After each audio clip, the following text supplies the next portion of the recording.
Samajwadi party के आजमगढ़ सांसद देवेंद्र यादव ने अपनी इस चर्चा के दौरान उन्होंने शिक्षा, किसान, जनसंख्या सहित इन सभी मुद्दों को उठाया। मानसून सत्र के दौरान नए संसद भवन में भाषण देते हुए क्या कहा? 18वीं लोकसभा के निर्वाचन के बाद और इस नए संसद भवन के बनने के बाद आज मैं पहली बार बोलने के लिए खड़ा हुआ हूँ।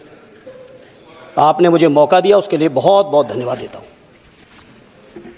सभापति जी, सबसे पहले श्रद्धेय नेताजी को मैं नमन करना चाहता हूँ, जिन्होंने अपने संघर्ष, अपनी हिम्मत, साहस और अपने पूरे जीवन की तपस्या समाज के उत्थान के लिए, देश और उत्तर प्रदेश की तरक्की के लिए और समाज के हर व्यक्ति की तरक्की और खुशहाली के लिए उन्होंने जो अपना पूरा जीवन समर्पित किया है, सबसे पहले मैं आपके माध्यम से उनको नमन करना चाहता हूँ। माननीय सभापति महोदय, श्रद्धेय नेताजी ने हम लोगों को अपने समाजवादी विरासत में इंसाफ और इंसानियत, न्याय और हक की लड़ाई करना सिखाया है। उस लड़ाई को हम लोग बखूबी अपने नेता आदरणीय अखिलेश यादव जी के नेतृत्व में शानदार तरीके से उस विरासत को न केवल लड़ रहे हैं, बल्कि नेताजी के हर सपने को पूरा करने तक हम लोग चुप बैठने वाले नहीं हैं। सभापति महोदय, बजट एक व्यापक विषय है और जब इस विषय के बारे में सोचते हैं तो समझ में नहीं आ रहा कि कहां से शुरू करें, क्योंकि देश में आज कोई वर्ग नहीं बचा है। कुछ चुनिंदा उद्योगपतियों के बारे में बात नहीं करूंगा, लेकिन देश के 140 करोड़ लोगों में से कम 95% लोग ऐसे हैं जो आज पूरी तरह से बर्बाद है।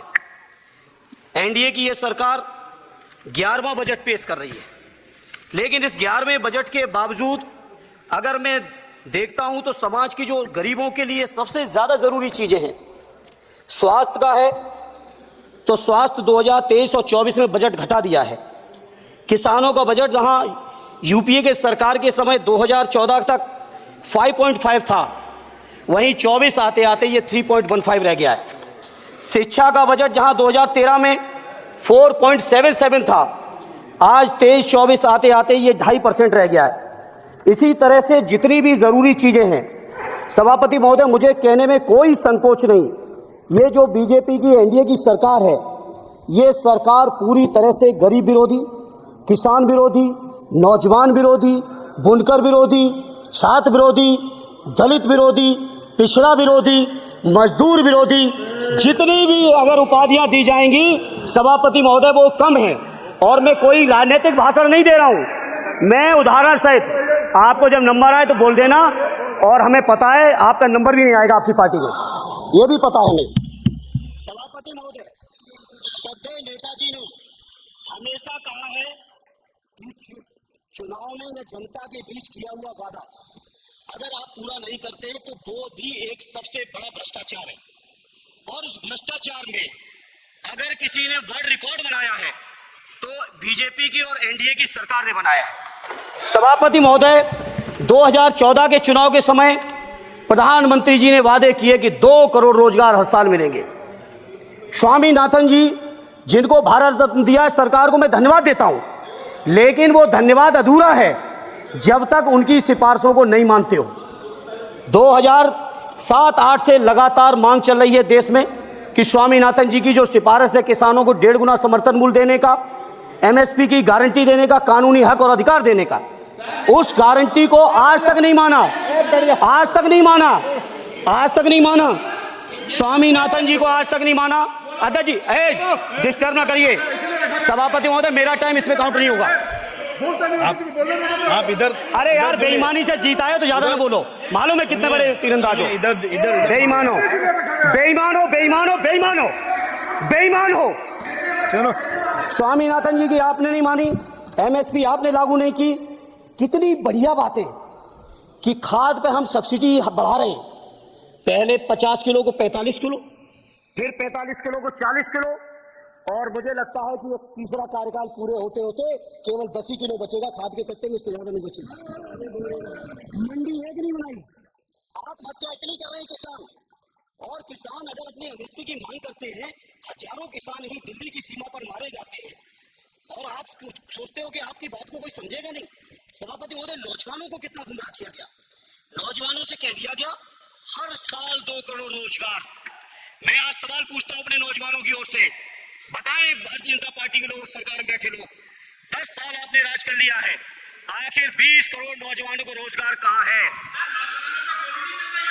अरे छोड़िए यार, अबे कोई नोटिस नहीं लेता तुम्हें, छोड़ो कोई नोटिस नहीं लेगा तुम्हें। 20 करोड़ नौजवान के रोजगार का हिसाब कहां है? आज 11वें बजट में जब याद आई तो वो भी ट्रेनिंग की बात करते हो। मैं कहना चाहता हूं IIM, IIT के नौजवानों को रोजगार नहीं दे पा रहे हो। अब सोच रहे इंटर्नशिप के इस छोटे से सगुफे से नौजवान खुश होंगे? देश के नौजवान खुश होने वाले नहीं है। सभापति महोदय, शिक्षा के मसले पर लगातार बजट घटाया जा रहा है, लगातार सरकारी शिक्षा कम की जा रही है, और ये बीजेपी की सरकार की लगातार प्रयास है कि नौजवान शिक्षित होंगे तो सवाल पूछेंगे।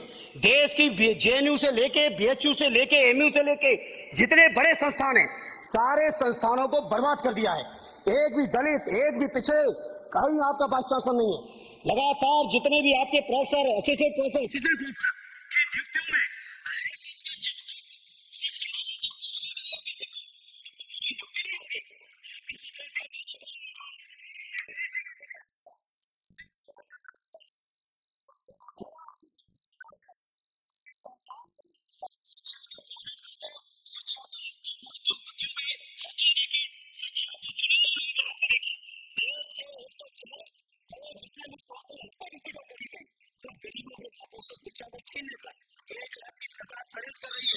इसके लिए हम लोग विश्व के में विरोध करते हैं। लगातार फीस बढ़ा रहे हैं, शिक्षकों की कमी है, रोजगार आप दे नहीं पा रहे हो। सामाजिक असमानता, सभापति महोदय, 2014 में जिस समय सरकार बनी थी NDA की, उस समय देश की जितनी भी जो आर्थिक चीजें थी, जो वेल्थ थी, उसमें पिछड़ों की हैसियत 17%, 17%, और आज 10 साल की NDA की सरकार के बाद पिछड़ों की आर्थिक हैसियत हो गई है केवल 9%। मैं कहना चाहता हूं चुनौती के साथ, वित्त मंत्री अपने जवाब में बता दे, अनुसूचित जनजाति का एक भी व्यक्ति देश में अरबपति हो तो बता दो, एक भी अरबपति हो तो बता दो, एक भी दलित को अरबपति आपने बना दिया हो तो बता दो, एक भी पिछड़े को बना दिया हो तो बता दो। आप जवाब में दे देना, आप डेटा दे देना, आप डेटा दे देना, हमारी दबाव नहीं रुकेगी। सभापति महोदय, जब बीजेपी की सरकार, जब बीजेपी के लोग विपक्ष में रहे तो OPS की बातें किए।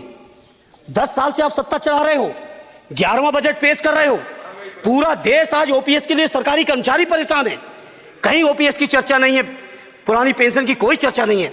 सभापति महोदय, पुरानी पेंशन तो पुरानी पेंशन, हम मांग करते हैं, बहुत बड़े राष्ट्रभक्त आप बनते हो, मैं मांग करता हूं देश के पैरामिलिट्री फोर्सेस को आप पुरानी पेंशन दीजिए। मैं मांग करता हूं, आप राष्ट्रभक्त है ना, सीमा पे जो सुरक्षा कर रहे हैं, जो शहादत झेल रहे हैं, मेरी मांग है कि आप उनकी OPS दीजिए। वो आप OPS नहीं दे पाओगे। इसी तरह से सभापति महोदय, देश के अंदर बहुत से ऐसे संविदा कर्मचारी, एक से एक बढ़िया फार्मूला, अब कानूनन मंडल आयोग लागू हो गया तो कैसे पिछड़े और दलितों को रोके? तो संविदा कर्मी की प्राइवेट कंपनी, प्राइवेट आपने आउटसोर्सिंग कर दी। आउटसोर्सिंग के कारण से देश के सारे दलित, सारे पिछड़े, सारे आदिवासी आपकी सेवाओं से बाहर हो गए, उनके पास कोई कानूनी हक नहीं। तो ये जो आरक्षण को खत्म करने के तरह तरह के जो आप लोग षड्यंत्र अपना रहे हो, इस षड्यंत्रों को देश का जनमानस पूरी तरह से जान भी चुका है, पहचान भी चुका है, और इसीलिए उत्तर प्रदेश से तो आपको कर ही दिया है बाहर, देश से भी बाहर जल्दी करेंगे, और हमारे साथी मिलकर दूसरे प्रांतों से भी बाहर करेंगे। इसी तरह सभापति महोदय, हम आप मांग करते हैं, आप सोचिए, उत्तर प्रदेश अकेले के अंदर, देश के हालात मुझे नहीं पता और बदतर होंगी, अकेले उत्तर प्रदेश में 1000 से ज्यादा शिक्षा मित्र आत्महत्या कर चुके। सभापति महोदय, कोई सरकार के कान पे जू नहीं लग रही है, किसान आत्महत्या कर रहे हैं, इन्हें कोई मतलब नहीं, अनुदेशकों को तनख्वाह नहीं मिल रही है समय से, कोई मतलब नहीं, आंगनबाड़ी महिलाएं परेशान हैं, इनको कोई मतलब नहीं। सभापति महोदय, आपकी आशा बहुएं, आपकी ये रसोईया महिलाएं, आपकी आंगनबाड़ी, पंचायत सहायक, रोजगार सेवक, मैं समझता हूं सभापति महोदय, यहां बैठे हर सदस्य के पास इनके क्षेत्रों का ये डेलीगेशन जरूर मिलता होगा और मांग करता होगा कि कम से कम हमारा मानदेय बढ़ाया जाए, हमें स्थायी किया जाए। सभापति महोदय, इसके लिए सभापति महोदय, मेरी पार्टी के किसी भी मेंबर से हम नंबर कम कर लेंगे टाइम, मेरा टाइम बढ़ा दीजिए सर, बोला दीजिए, कोई भी मेंबर हमारे लिए दे देंगे टाइम। हम लोग इसलिए सभापति महोदय, इन सभी समस्याओं के लिए मैं आपसे कहना चाहता हूं कि इनका समाधान करिए, और नहीं समाधान करेंगे तो अभी तो बैसाखी पे बन गए, बिहार और आंध्रा को पैकेज देखे फिर देश में कितने राज्यों को पैकेज दे पाओगे। अरे वित्त मंत्री जी, उत्तर प्रदेश से आते हो, इतना भी हक नहीं कि पूरे बजट भाषण में एक बार उत्तर प्रदेश का नाम आ जाता। इतना अयोध्या से नफरत हो गई, अयोध्या से अवधेश जी क्या जीत गए, आप लोगों को इतनी नफरत हो गई कि एक भी उत्तर प्रदेश का एक बार भी नाम नहीं आया सभापति महोदय। इसे मैं आज इस मौके पर सभापति महोदय देश के गरीबों, किसानों, नौजवानों, व्यापारियों, बुनकरों सभी की ओर से कहना चाहता हूं, यह बजट देश विरोधी बजट है। कुछ समस्याओं के लिए सभापति महोदय संवेदनशीलता के साथ मैं कहूंगा सरकार को विचार करना चाहिए। श्रद्धेय नेताजी जब रक्षा मंत्री थे, उन्होंने व्यवस्था दी थी कि देश के अंदर जो भी सैनिक शहीद हुए हैं उनको ससम्मान उनके घरों पे जाके राष्ट्रीय सम्मान के साथ उनकी अंत्येष्टि हो। मैं उन्हीं की परंपरा को आगे बढ़ाते हुए एक और मांग करता हूं सभापति महोदय कि जो हमारे शहीद जिनकी अंत्येष्टि स्थल जहां कहीं भी बना हो, जिस भी परंपरा से बना हो, अरे आपको कुछ नहीं पता है, अरे यही तुम्हारे सैनिकों के लिए यही तुम्हारा भाव है। सभापति महोदय, आप बोले सर। सभापति महोदय, मेरा अनुरोध है अग्निवीर की योजना खत्म की जाए। ये 4 साल के सैनिक से देश की उतनी मजबूत रक्षा नहीं हो सकती। नौजवानों को गुमराह करके केवल 4 साल, उन्हें दो ना 60 साल तक रिटायरमेंट, 4 साल बाद वो कहां नौकरियां ढूंढेंगे। इसे मेरी मांग है अग्निवीर की योजना खत्म की जाए। साथ ही साथ मेरी एक मांग और है कि जो शहीदों की शहादत स्थल है उसको शहीद स्थल के तौर पर डेवलप करने के लिए केंद्र सरकार को अतिरिक्त बजट देना चाहिए। मैं नहीं समझता हूं इसमें किसी को कोई दिक्कत होनी चाहिए। इसी तरह सभापति महोदय, बातें बहुत लंबी लंबी की जाती हैं, थोड़ा सा मैं अपने क्षेत्र के बारे में कहूँगा। आदरणीय हमारे नेता माननीय राममूर्ति वर्मा जी ने भी कहा है, माननीय लालजी वर्मा जी ने भी, जो बाढ़ की समस्या है, जो समस्या बिहार में है नेपाल से पानी छोड़ने की, वही समस्या उत्तर प्रदेश की भी है। और विशेषकर पूर्वी उत्तर प्रदेश में अगर आप चलिए तो खीरी से शुरू करेंगे, पीलीभीत खीरी से लेके पूरा आप चले जाइए और एकदम कुशीनगर बॉर्डर तक, बिहार बॉर्डर तक पूरी की पूरी समस्या है। घाघरा जब आती है तो मैं समझता हूं इन जिलों के लाखों लोगों को तहस नहस करके चली जाती है। जितना विकास होता है सभापति महोदय, बरसात के समय वो सारा का सारा विकास पूरी तरह से खत्म हो जाता है। इसलिए मेरी मांग है केंद्र की सरकार से कि बजट आप पास कर रहे हो तो कम से कम उत्तर प्रदेश से इतनी नफरत ना करो। 2 बार तो उत्तर प्रदेश की दम पे ही बैठे थे, और तब भी ये वित्त मंत्री जी हंस रहे हैं, इनके यहाँ भी आता है, बाढ़ तो जाती होगी, महाराज बचता तो नहीं होगा, कुशीनगर बचता नहीं होगा, आपका मऊ बचता नहीं है, आजमगढ़ बचता नहीं, अम्बेडकर नगर बचता नहीं, बहराइच बचता नहीं, खीरी बचता नहीं, श्रावस्ती बचता नहीं, पीलीभीत बचता नहीं, बलिया बचता नहीं है, कुशीनगर बचता नहीं है, गोरखपुर बचता नहीं है। इतने जिले तो हमारे उत्तर प्रदेश के प्रभावित हैं। तो बिहार की तरह से एक विशेष पैकेज हमारे उत्तर प्रदेश के लिए भी दे दो। कम से कम इतना तो कहने की हिम्मत रखो, केवल चीखने के लिए बैठे हैं सबके सब। सभापति महोदय, दूसरा एक मैं बात, हमसे पूर्व जो सांसद रहे हमारे आजमगढ़ के, बड़ी लंबी लंबी बातें की, गोरखपुर से आजमगढ़ होते हुए बनारस तक का हमने रेलवे लाइन स्वीकृत करा दिया। सभापति महोदय, मैंने जब पता किया अधिकारियों से तो सच्चाई ये है कि अभी उस पर एक भी पैसे का बजट का आवंटन नहीं है बजट का आवंटन। हाँ, आज आप ही ने तो पेश किया बजट, आप ही तो साइन किए हो, निर्मला जी ने तो किया नहीं होगा, आप ही ने किया होगा। तो सभापति महोदय, उस पर बजट भी आए, उस पर बजट भी आना चाहिए। दूसरा सभापति महोदय, ये जो समस्या है बाढ़ वाली, मैं समझता हूं कोई अकेले मेरी नहीं है, मेरे अकेले क्षेत्र की नहीं है। जो भी संवेदनशील व्यक्ति होगा इसमें जरूर गंभीरता से सोचेगा, उसको सोचे। इसी के साथ मैं अपनी पार्टी की ओर से इस जन विरोधी बजट का पुरजोर विरोध करता हूं। बहुत बहुत धन्यवाद। बने रहें सत्य में भारत न्यूज के साथ। मिलेंगे किसी और खबर में। जब तक हमारे चैनल को लाइक, सब्सक्राइब, फॉलो, कमेंट करना ना भूलें।